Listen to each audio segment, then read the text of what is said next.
Okay guys, so now we're up to step number 5, putting your whole marketing campaign together. So we've gone through the first 4 steps, and that is to recap: who is your target niche, what is your message to them to get them to contact you, and the media you're going to use, and then the essential ingredients you need in your direct response marketing piece. So that's your headline, your subheads, testimonials, PS, guarantee, all those things we mentioned last week. Now, to put the campaign together, we want it to be as automated as possible. So whichever marketing piece you use, whether that's postcards, direct mail, advertising in a magazine, emails, you want to direct the person to a specific website or just a landing page. So this can either be hosted on your website now, or you can have, if you have another system that you can set up a one-page landing page, or there is companies where you can actually do that as well, and it doesn't cost very much at all. But we want them to go to this one web page, where on this web page it's going to be congruent with your message from your letter or your advertisement, your postcard, whatever it is, so that people know they've come to the right spot. And on this one, your offer is going to be here as well. So if you're just offering a free report, you would then have a form on there that they need to fill in, which is just their name and their email address, and then once that's filled in, they'll get sent to a thank you page. Now, there's a couple of things you can do on this thank you page. Firstly, it can be simply just thank you page, saying we have sent an email to your inbox with directions of how to download the free report, and so you would have that loaded in there. It's quite simple to do, and that way they have to give you a real email address to get your information. Otherwise people just give you bogus email addresses, they're not on your database, they've got something off you and you haven't got their details. So that's the first option, is just plain and simple, thank you, here it is, send it off to them and it's done. But the second option you can do is on that first thank you page that they come to, is once again thanking them, saying yes, we have sent an email to your inbox, this is how you can download our free report, but also you can have the opportunity there to upsell them. So you could say, you could have another offer there where you might need all their physical mailing address. You could say, we also have a special for a DVD that we've made, which we'd like to send you for free, but we need your postal address, so that way you're getting all their contact details.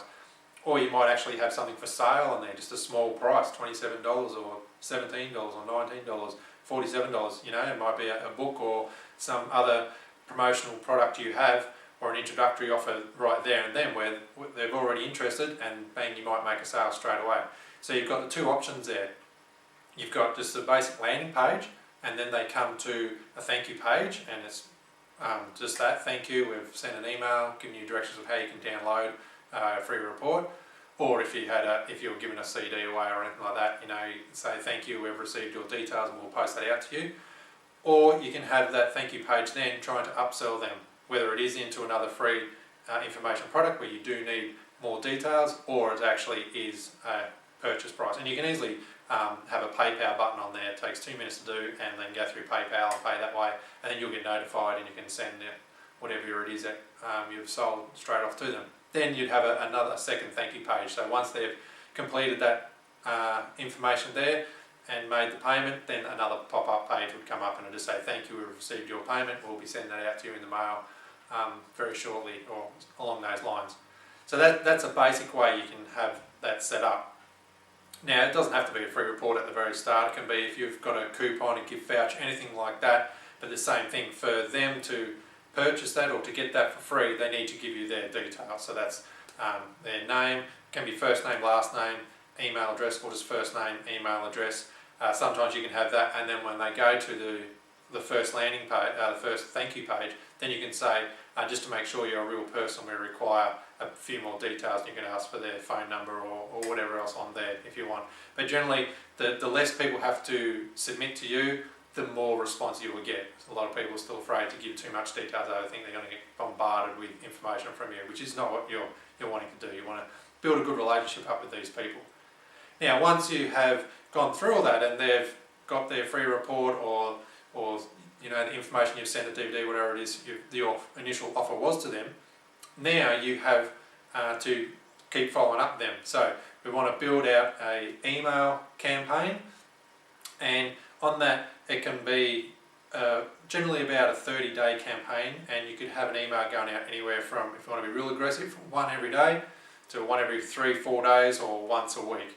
But generally you want to touch base with them quite a few times within that period that they've got to come in for their offer. So in your free report, you sent out them, giving them good information on how your services can provide a solution to their problem, and then you would have an offer in there of them to come in and see you or to buy your product or something along those lines. So you're trying to upsell them there because you want to get some money off them. You know, you want to get them as a customer, you want to get them as a client, you want to get them as a good referral base for you. So you always have an offer in whatever it is you've sent. So you give them some information for free, but in there you would have another offer for them to take the next step you want them to do. So in your follow-up emails, you want to be referring to this next step. So whether that is to come in to see you, whether it is to purchase a product, whatever you've decided, and you have a strict deadline on that. So it's generally around 4 weeks, 30 days, and so your emails want to build up their problems to remind them to come in. They've only got 14 days left, they've only got 9 days left to come in and take advantage of your offer for them, even if it's a free consultation to come in and see you. You want to really get that going. Now, once they come in and see you, that's great. Then it's whatever your offer is, whether you're trying to sign them up or sell them, you know, the new TV or whatever it is that your offer is, then you go from there. Now, if they haven't taken up their offer and they've gone for 30 days and that's lapsed, that's no problem. You just put them into your database, keep them there, and then you send them other offers. So you might let them go for a couple of weeks and then have some new offer. And now that you have their details, whether it's just email or whether it's a full postal address, you can send out new offers and start a new campaign to them. So maybe your initial offer that you sent wasn't of interest to them. They might have been busy, they might have been going away, you don't know. So you just keep following up with them. Plus, if you've got a mailing address for them, you can send a newsletter to them, send them a personal letter, and just keep building that rapport with them, inviting them to come in or to, you know, maybe just speak on the phone. So whichever details you have for them, you want to utilise that. And you can just keep doing this and keep doing it until they either contact you and say, stop sending me stuff, which is fine, then you do. And if that does happen, ask them why. Ask them, you know, was there something they didn't like about your business? They obviously put up their hand wanting some information because they initially came to you, you didn't go to them. So they've come and got your free report or CD or whatever it is. So you just ask them why. Ask them if there's anything else that you can help them with. You might have plenty more services that can help them in their area. Sometimes they just might not be interested, they might not like it, they might have just been types, they wanted free information, that's fine, you just move on. But you never know unless you ask, so you just ask them about that. So what we want to do here is concentrate. You have your initial offer, we get them to the landing page, so it's all automated. You don't have to be ringing, answering phones and saying the same thing over and over, or your staff don't have to be as well. That'll all be automated. Get them to go to a landing page, on there they fill in their details for your initial offer. Once that's been filled in, they'll be sent an email saying thank you, here's how you can download your report, or we're going to send you in the mail whatever your offer is. And with that you have the next offer, the next step you want them to take, whether that's to come in to see you, whether that's to buy a certain product, whatever your initial goal and aim at the end of the whole campaign is.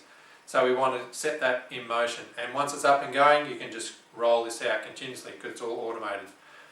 And then you have them on the follow-up email with the deadline for around, you know, the 30 days.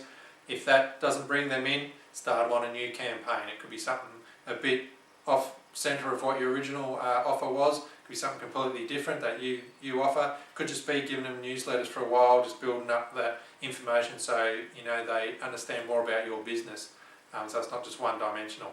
And so we just want to keep doing that, build rapport with them. You never know, they might not be too interested at the moment, but they might tell 5 friends who are. So it's just all that, building your lead generation up to build your database to continue your marketing to and get them to come in the door. So that's step number 5, that's everything we want to cover here. So really think about how you're going to get all that together. If you do need any help, contact us. But as I said, the landing pages, there's plenty of websites where you can just host a one-page landing page. GoDaddy's one that comes to mind, very cheap, you know, 10, 20 bucks. Very simple, you can have it running up there, or if you've got your own website, you can put a page on there, or there's, if your database can host one, that's even better. The reason I say it's better is because on your website you don't want to have the full name of what your website is, then / then your promotion. It can get too long, it can direct people a bit away from what your offer is. You want them to go to a specific offer that is just whatever you've called what your offer is to them. So as an example, in my fitness business we do boot camps, and so we would actually say Cool'emsWomenBootCamp.com rather than going to fitandfabulouspersonaltraining.com/bootcamp.html. It's just too much of a mouthful, whereas they can just get directed directly to the one that they want. The information they want is on there on one page. It's very simple, very easy, very quick, and it's a lot easier that way. It's a lot more sleek, a lot more professional. Okay, it's a lot there to cover. I have said quite a lot here. We'll get the transcripts from this so you can go back through it again and really get your head around. If this is all brand new to you, give us a buzz here, get on the email, send us an email, and I can easily explain it to you again. Alright, so next week is week number 6, step 6, fortunes in the follow-up. So we're going to talk more about following up with the leads and with the new clients and customers. Okay, thank you. Bye-bye.